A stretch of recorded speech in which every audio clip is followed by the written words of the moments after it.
Magandang hapon muli sa inyong lahat. Welcome to our YouTube channel, The Pillar of the Truth.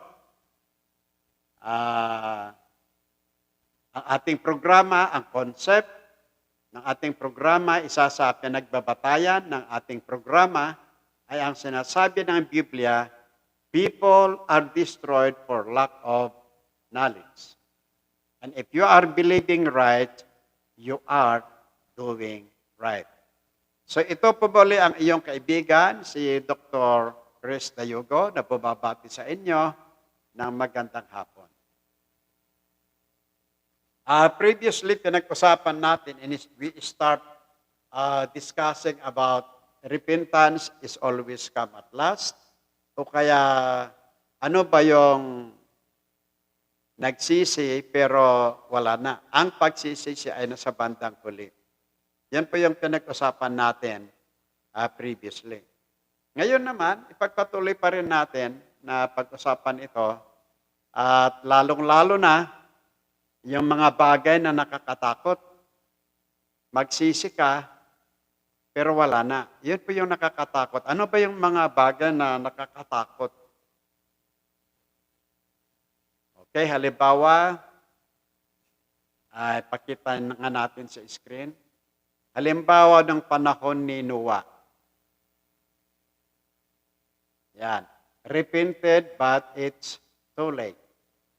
Sa Genesis chapter 7 in verse 16, basahin nga natin. Tingnan natin kung ano ang sinasabi diyan. And they that went in male and female of all flesh, as God had commanded him, and the Lord shut him in.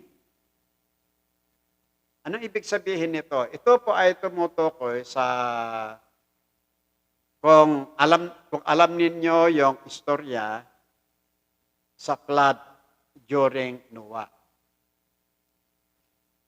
Okay, nung panahon ni Noah, siya lang yung family, silang Noah, Noah lang, I should say,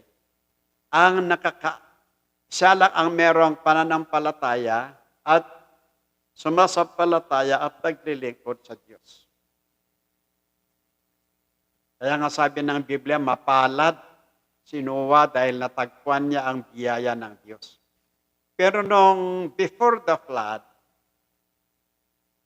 pagbasahin natin ang Genesis chapter 6, from chapter 5 hanggang 7, makita natin doon na nagsisisi ang Diyos kung bakit linikha niya ang tao. Dahil nga, nais kong sasabihin ito ulit, kaya nga linikha ng Diyos ang tao upang ang tao ay maglingkod sa Diyos. Yan ang number one.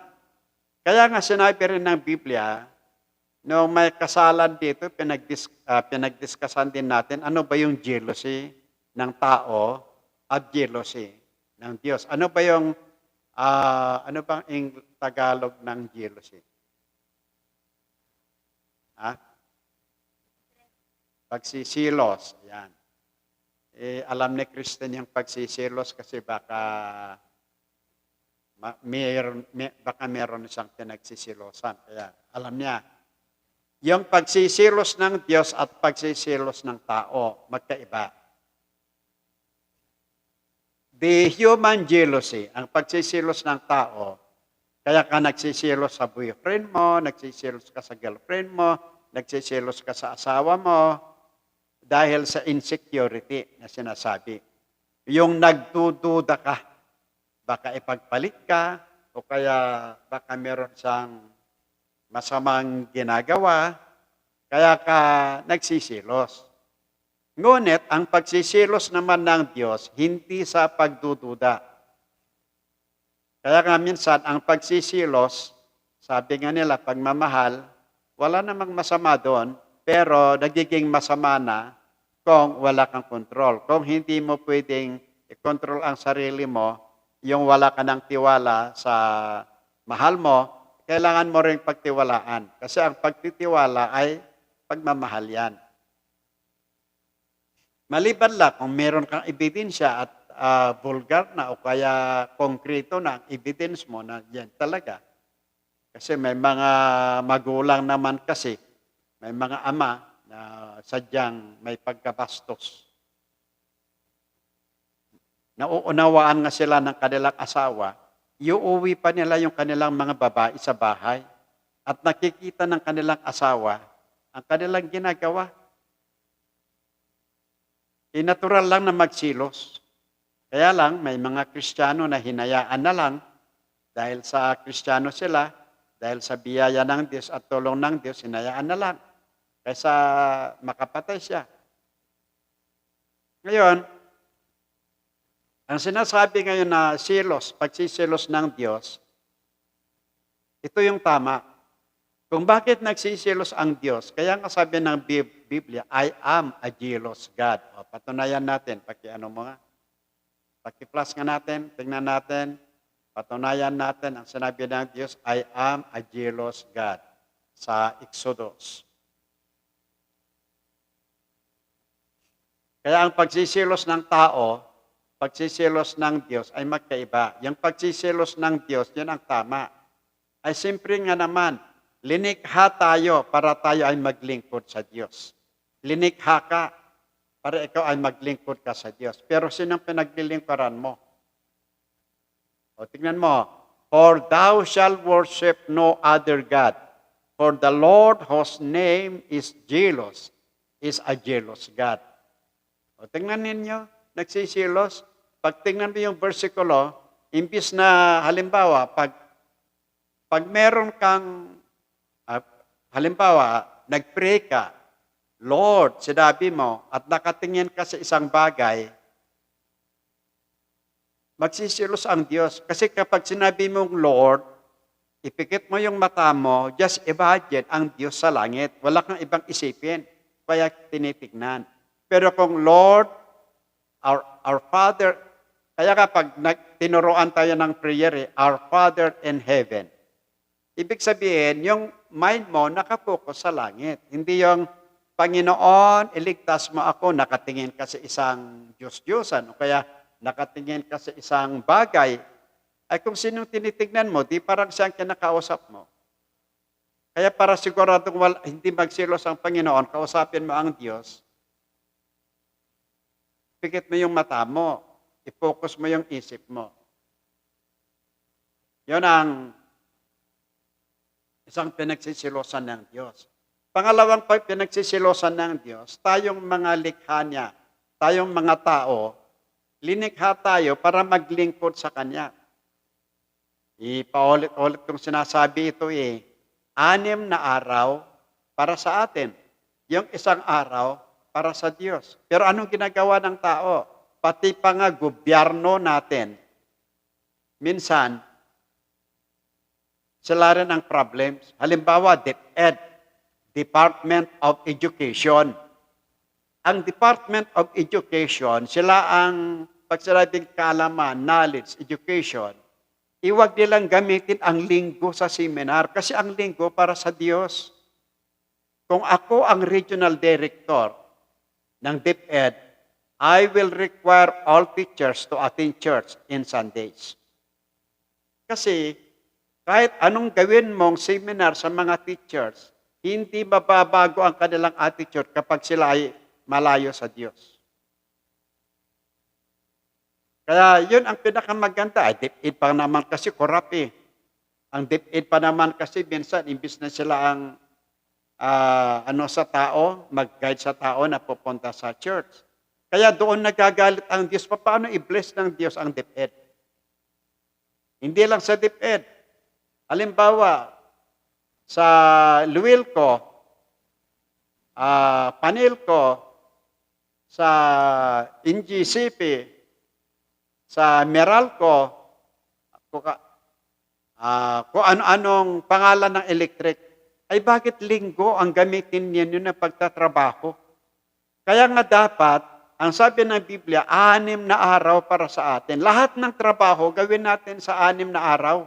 Pero kapag linggo, dapat para sa Diyos yan. Yun ang isang pinagsisilosan ng Diyos. Sino bang nagbibless sa gobyerno? Hindi ba ang Panginoon? Pero hindi natin sinusundan ang kanyang utos. Ngayon, ah, kahit anong panalangin natin, kung hindi naman tayo sumusunod sa Panginoon, paano niya tayo pakikinggan? Hindi lang yan ang problems, hindi lang sa DepEd, o kaya hindi lang sa kuryente, lahat ng yung ibang sangay ng gobyerno. Buti pa nga ang bangko eh. Kaya nga sinasabi ng iba, ang mga bangko na ito, sila ang talagang makadiyos kasi hindi sila nag-ooperate sa Sunday. Day off yan. Kaya dapat sana, kung anong sinasabi ng Diyos, sundin natin para i-bless tayo. Linikha nga tayo para maglingkod sa Kanya. At mas lalo pa, maraming mga politicians, mga nasa gobyerno, paglinggo, asan sila? Nasa sabungan. Ano ba yan? Ang linggo yan eh. Yung iba naman, walang ginawa kundi nasa sabungan, nasa madyungan, nasa diskuan. Kaya paano hindi ba gagalit ang Diyos? Magpapasalamat tayo ngayon. Marami ng mga totoong churches na tama yung sabi ng Diyos. Nung bago sirain ng Diyos ang Sodom at Gomorrah, ipagpatuloy mo po ba na sisirain ang Sodom at Gomorrah kung merong mga 50 na sasampalataya sa iyo? Anong sabi ng Diyos? Hindi. Dahil sa 50. Dahil wala sumampalataya sa Sodom at Gomorrah, sinira. Buti pa ngayon, magpapasalamat tayo. Kaya yung mga kalamidad na dumarating sa atin, minsan yan ay palo ng Diyos sa atin. Magpapasalamat tayo. May mga tao na totoong makadiyos. May mga churches na totoong tinuturo. May mga churches na totoong Diyos ang sinasamba. At dahil sa kanila, minimaintain pa rin ng Diyos ang kanyang biyaya sa ating bansa. Yun ang dahilan kung bakit nagsisilos ang Diyos. Pero ng panahon ng baha, balik mo. Nung panahon ng baha, dahil sa halos si Noah na lang ang natitira, the only family, the only person that is left that can please God is only Noah and his family. Kaya nagsisisi ang Diyos dahil ang tao, wala silang inisip kundi sumaya, uminom, maglasing, kumain. Yun lang. Wala silang isip na maglingkod sa Diyos kahit alam nila. Kaya nagalit ang Diyos. Hindi lang yan, nung si Noah ay gumagawa, kaya ayon nga sa Bible story, imagine yan, 120 years na ginawa ni Noah yung arko. 120 years na siya ay nangaral, pero pinagtatawanan lang siya. Kaya nung nagsawa na ang Diyos sa katigasan ng ulo ng mga tao, ayan, dumating na ang flood o kaya dumating na ang baha. At yung nakikita natin sa picture, nung sabi ng Diyos sa Genesis chapter 7 verse 16, sabi kay Noah, kumuha ka ng paris-paris na animal. Nung matapos nang mailagay yung paris-paris na animal dyan sa arko,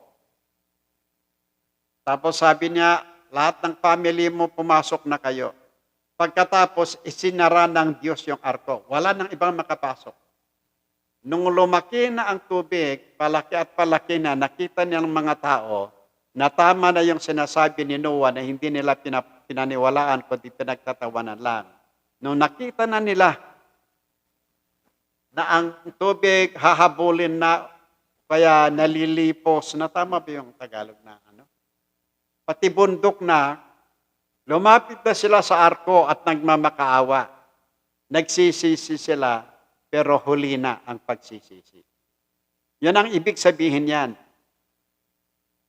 Ang pagsisisi ay sa bandang huli, at yung pagsisisi na yan ay wala na. Totoo naman eh, pag nakagawa ka ng mali, magsisi ka, pero at least may panahon pa.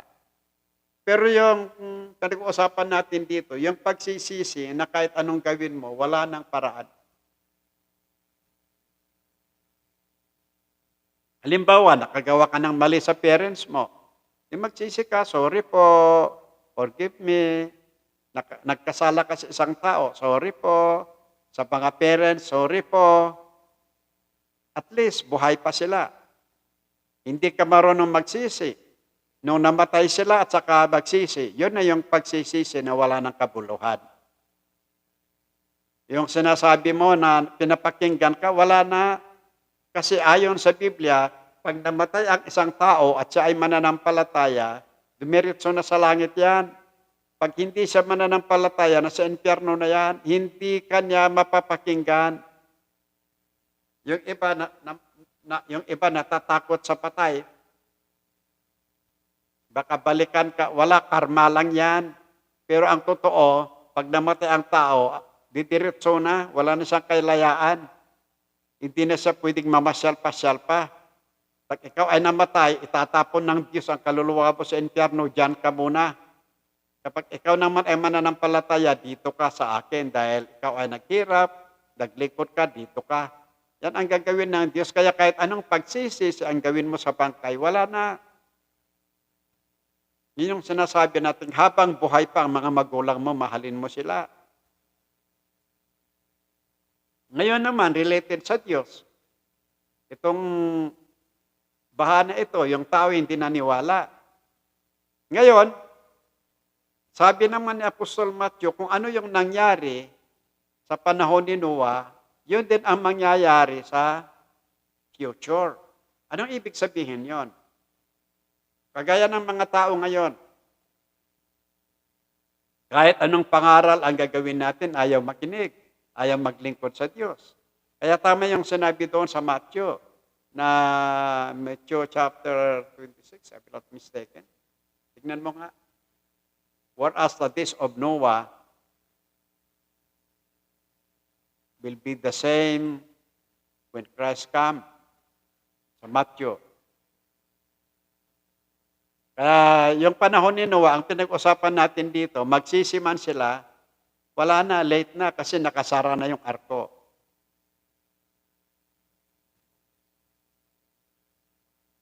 Tingnan natin. But as the days of Noah were, so shall also the coming of the Son of Man be. Anong ibig sabihin yan? Kagaya ngayon, after the flood, ang sabi ng Diyos kay Noah, go and multiply again. At least naman, na kahit may mga tao pa rin after the flood, kahit may mga tao na hindi pa rin naglilingkod sa Diyos, pero at least man lang, marami ng mga tao na sumampalataya sa Diyos. At dahil sa mga taong ayaw maglingkod sa Diyos, ang ginawa ng Diyos ngayon,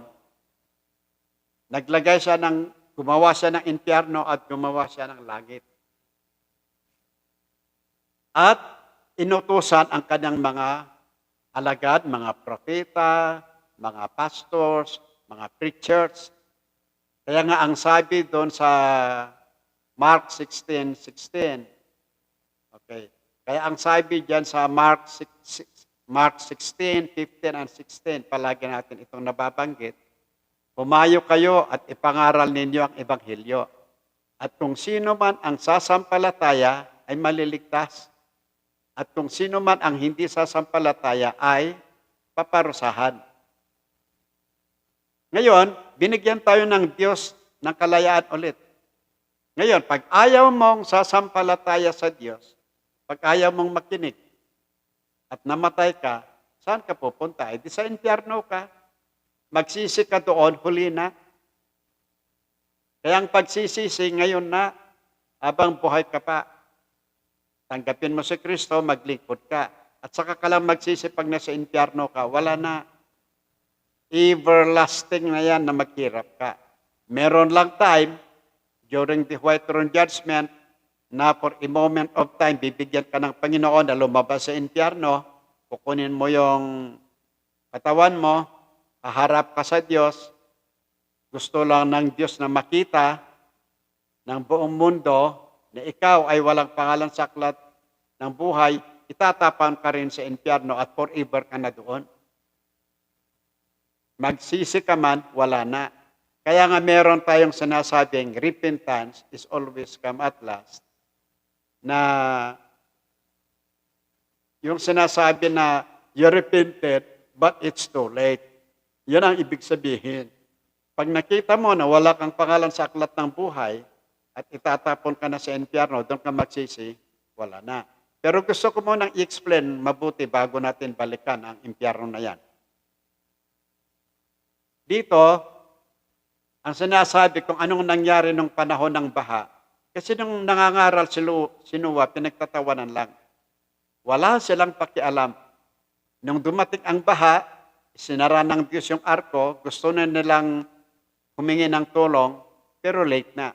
Tapos na yung binigyan ng Diyos sa kanila. Imagine yan, 120 years. Ngayon naman, may mga pastor, may mga apostol, evangelist, nangangaral, pero may mga taong sadyang walang pakialam. May mga tao talagang wala. Mas gusto nilang makamundong kaligayahan. Hindi naman masamang lumigaya. Pero wag naman yung mga diskuan, paglalasing, pagbibinggo, sabong. Hindi na yun ang kaligayahan na sinasabi ng Biblia. At ngayon, may mga tao na magsisisi na sila pag nasa impyerno, pero wala na. Kaya yun ang sinasabi dyan. Ngayon, uulitin ko, marami nang nangangaral ng katotohanan. Yung mga taong ayaw makinig, yung doon sa Mark chapter 16, 15, 16, ibalik mo doon. Humayo kayo at ipangaral ang ebanghelyo sa lahat ng nilalang. At kung sino ang sasampalataya ay maliligtas, mabautismohan, maliligtas. Kung sino man ang hindi sasampalataya, paparusahan. Inaririnig ng mga tao ito, pero hindi pinapansin. Saya at gusto nila, magsisi din sila. Okay, pakita mo nga yung judgment dyan.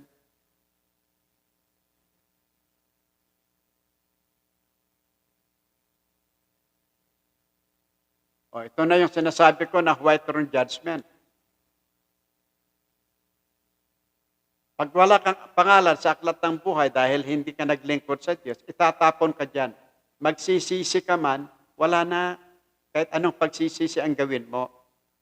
Wala nang silbi, wala nang kabuluhan yung pagsisisi mo. Pero kapag ikaw ay magsisi sa kasalanan mo ngayon at tanggapin mo si Kristo bilang Panginoon at tagapagligtas mo, yun yung pagsisisi na may kabuluhan. Pero at saka lang magsisi pag nasa impyerno ka na, wala ka nang magagawa doon. Wala nang kabuluhan yon. Kaya tama na may pagsisisi sa bandang huli na wala nang kabuluhan. You repented, but it's too late. Kaya ngayon na, kasi yung iba kasi, ang iniisip nila, ang kaligtasan daw, malalaman mo lang maligtas ka kung nasa langit. Hindi po. Ang kaligtasan ngayon na, ilang beses ko sinasabi, salvation must be in advance. Or before you die. Papaano ka nakakapaniwala dyan kung patay ka na? Kaya nga, tignan mo yung logic ng katotohanan. Sino man ang sasampalataya? Bakit? Nung namatay ka, may kakayaan ka bang sumampalataya? Wala. Pag namatay ka, nasa impyerno ka na, wala na. Basta nasa impyerno ka, ang nasa Biblia kasi, yung nasa impyerno, hindi pwedeng mag-transfer sa langit na. Kaya yung mayaman, nung napunta sa impyerno, dahil ang mayaman na ito, walang pananampalataya, yung pinag-usapan natin sa nakaraan. Si Lazaro, mahirap ito, may pananampalataya. Nung namatay, dinala sa langit. At si mayaman ay humingi ng tulong na kung pwede, si Lazaro bababa sa impyerno, tutulungan siya. Pero ang sabi ni Abraham, hindi pwede na yung galing sa paraiso pupunta sa impyerno at hindi rin pwede yung galing ng impyerno na aakyat sa langit. Kasi inuulit ko, kapag ikaw ay bubagsak na sa impyerno, wala nang panahon pa, kahit magsisi ka. Ang kaligtasan ay hindi totoo yung sinasabi nilang iba. Pag mamatay ka at napunta ka sa langit at saka mo lang malalaman na ligtas ka, hindi po. Habang buhay ka pa, doon mo malalaman na ikaw ay ligtas ka na. At handa ka na kapag mamatay ka, dahil ligtas ka, dahil yung pangalan mo na nasa langit, siyempre sa langit ka pupunta. Kapag yung pangalan mo sa impyerno, di impyerno ka pupunta, hindi mo na pwedeng baguhin yon. Kaya ang kaligtasan, habang buhay ka, yun yung kaligtasan. Kaya nga sabi sa Mark, tingnan nyo yung logic. Whosoever believe, kung sino man ang sasampalataya, maliligtas. Ang ibig sabihin, walang ibang maliligtas kundi yung sumampalataya lamang. Ang ibig sabihin, habang buhay ka, sumampalataya ka na. Kasi kapag binagsak ka ng impyerno, wala na. Kahit magsisi ka, wala na. Hindi ka pwedeng mag-transfer sa langit. Kaya very clear ang sinasabi ng Biblia. Ito yung problema sa ibang nangangaral, hindi nila maunawaan. Alam niyo ba ang doktrina ay galing doon sa tamang kahulugan ng salita? Sino man ang sasampalataya. Ang ibig sabihin yan, kung hindi ka sumampalataya at pumunta ka ng impyerno, kahit anong panalangin ang gawin sa iyo, hindi na uobra kasi hindi ka sumampalataya. Pag sumampalataya ka, gaano ka man kahina, kahit may pagkukulang pa, dahil sumampalataya ka na, anak ka ng Diyos, walang kasalanan na hindi papatawarin ng Diyos, papatawarin ka ng Diyos. Abang buhay ka pa, may pagkakataon ka na magsisi, sabihin mo, Father, Lord, Father, nagkamali ako. Patawarin mo ako.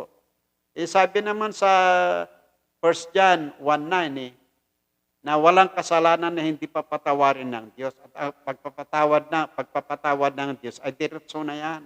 Kasi marunong naman tayong magsisi. Tingnan nyo, 1 John 1:9, yun yung advantage o kaya yun yung mga benefits o kaya pag-asa na binigyan ng Diyos sa lahat ng mananampalataya. Kasi hindi naman kailangan magiging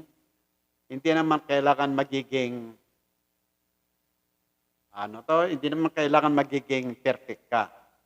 Kaya,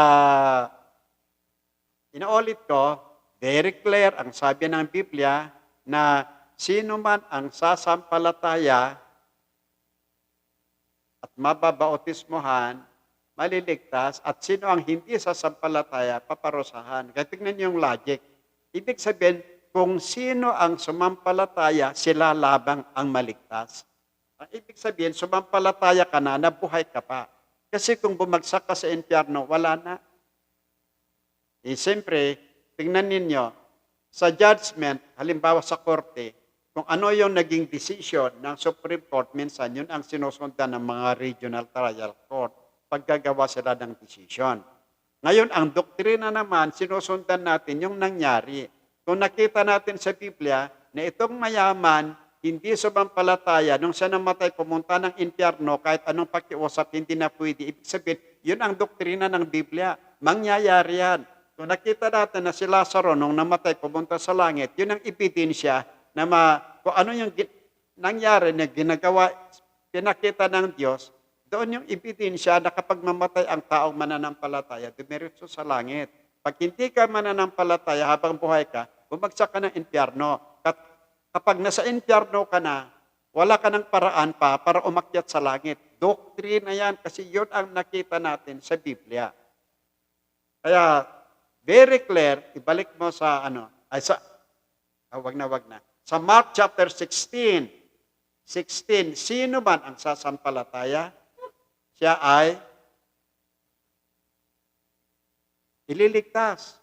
So very clear na kung sino yung sasampalataya, ililigtas. Yung hindi sumampalataya, paparusahan. Paulit-ulit kong sasabihin, habang buhay ka pa at sumampalataya ka, iligtas ka ng Diyos.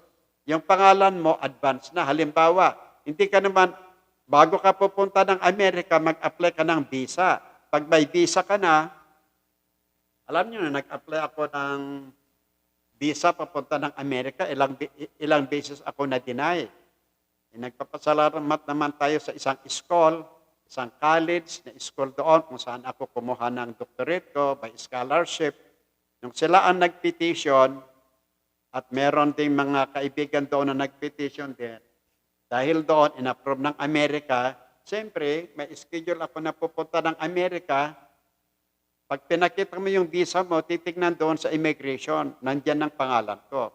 Kaya nakapunta ako ng Amerika. Ganon din sa langit. Hindi ka pwedeng pupunta ng langit na wala kang pangalan doon. At alam niyo ba kung kailan ka sumampalataya sa Diyos at naging anak ka ng Diyos, doon na, at lalo na kung sinundan mo si Kristo sa baptism, doon isusulat ang pangalan mo sa aklat ng buhay. Kung mamatay ka, doon ka. Halimbawa, mag-abroad ka, yung pangalan mo sa immigration, Canada, hindi ka pwedeng pupunta ng Amerika kasi nasa Canada yung pangalan mo. Yung pangalan, kung ang pangalan mo ay nasa impyerno, hindi ka pwedeng pupunta sa langit kahit anong pakiusap. Sinabi ko kanina, yung mayaman nga, mayaman yon. Siya pa ang mismong nakiusap, pero ang sabi ni Abraham sa utos ng Diyos, hindi na pwede na yung galing sa impyerno aakyat sa langit. Hindi yan. Sana po mga kapatid, i-share po ninyo ang video ito sa mga kamag-anak po ninyo, sa mga kaibigan po ninyo, at sana po ito ay makatulong para naman mag-isip sila ng husto na hindi binabaliwalang, minsan binabaliwala ng mga tao ang mga nangangaral ng salita ng Diyos. Mas gusto nilang makinig sa kalukuhan, mas gusto nilang manood sa porn, mas gusto nilang makinig sa mga bagay na walang kabuluhan kaysa makinig sa salita ng Diyos. Okay, so meron lang akong ipakita sa inyo bago ako magsara. Pakita mo ngayon, ngayon na ang kaligtasan.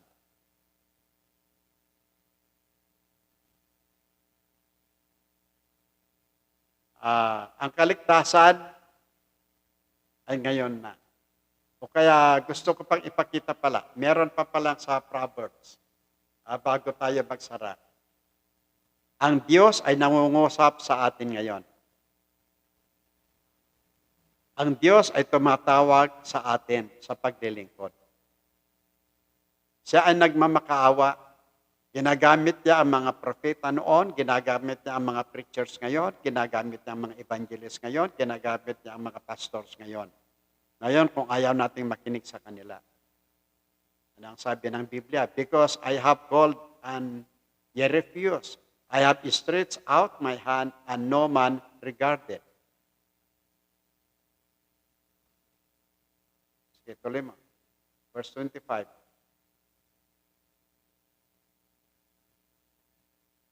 Dahil, but ye have said, at not all my counsel, and would none of my reproach. 26. I also will laugh at your calamity. I will mock when your fear cometh. Anong ibig sabihin yan? Nung inutusan ko ang aking mga alagad, nagmamakaawa ako sa inyo, inignore mo ang aking salita. Darating ang panahon, magsisi ka, pero pagtawanan lang kita. Ibig sabihin, pag ikaw ay tinapon na sa impyerno, magsisi ka man, pagtatawanan ka na lang ng Diyos. Dahil inignore mo siya. Kaya, inuulit ko, ngayon na ang panahon ng pagsisisi. Ngayon na yung tamang panahon ng pagsisisi. Hindi yung kung kailan ka na sa impyerno. Ito na yung tamang panahon ng pagsisisi, pagtanggap sa Diyos, at paglingkod sa Kanya.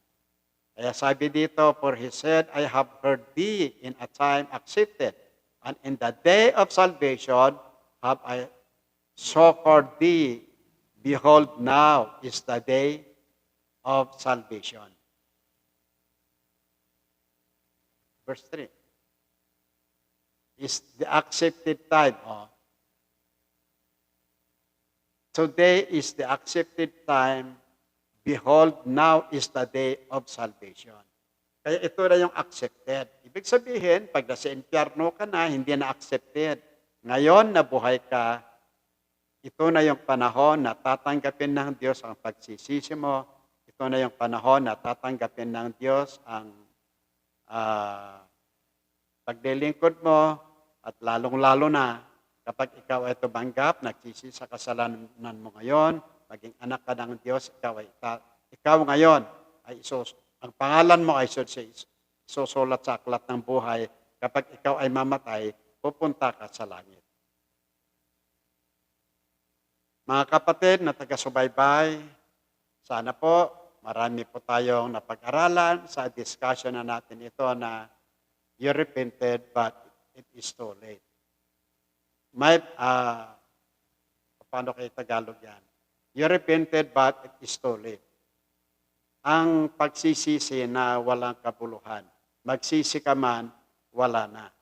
Kaya para may kabuluhan ang iyong pagsisisi, magsisi ka sa kasalanan mo, tanggapin mo si Kristo bilang Panginoon at tagapagligtas mo, yun nga sabi ko, ililigtas ka niya ngayon.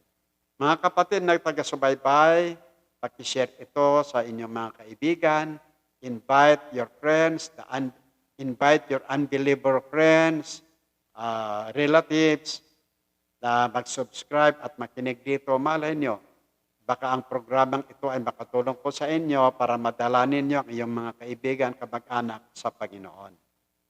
Ngayon, kung meron nakikinig dito na hindi pa niya alam kung siya ay pupunta sa langit o hindi, ginawa ng Diyos na ang kaligtasan simple lang. Inuulit ko, kapag ikaw ay tanapon na sa impyerno, wala ka ng panahon pa. Magsisi ka man, wala na. Pero ngayon, magsisi ka sa kasalanan mo, ikaw ay papatawarin ng Diyos, ikaw ay ililigtas ng Diyos, ang iyong pangalan, isusulat sa aklat ng buhay. Alam nyo, may kasabihan na sa ngayon, habang hindi pa dumarating ang ating Panginoong Hesus, galit ng Diyos sa kasalanan, pero mahal niya ang mga taong makasalanan. Lalong-lalo na kung sila ay magsisi na ngayon at tanggapin siya. Kahit gaano kalaki ang kasalanan mo, tanggapin mo si Kristo, papatawarin ka niya. At tuloy-tuloy na yon yung pagpapatawad sa iyo. Every time na magkasala ka, humingi ka ng kapatawaran.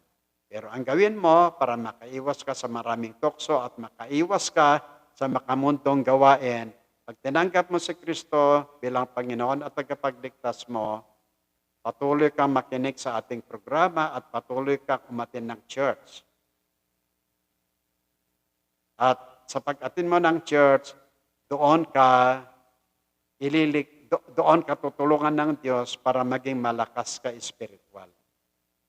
Kaya meron din tayong live streaming dito every Sunday sa Harvester Bible Baptist Church, Rosario, La Union. Makinig po kayo kasi tayo po ay nasa discussion ng spiritual growth. Ngayon, mahal na mahal ka ng Diyos, gusto niya na maranasan mo ang kanyang pag-ibig, maranasan mo ang kanyang kapatawaran.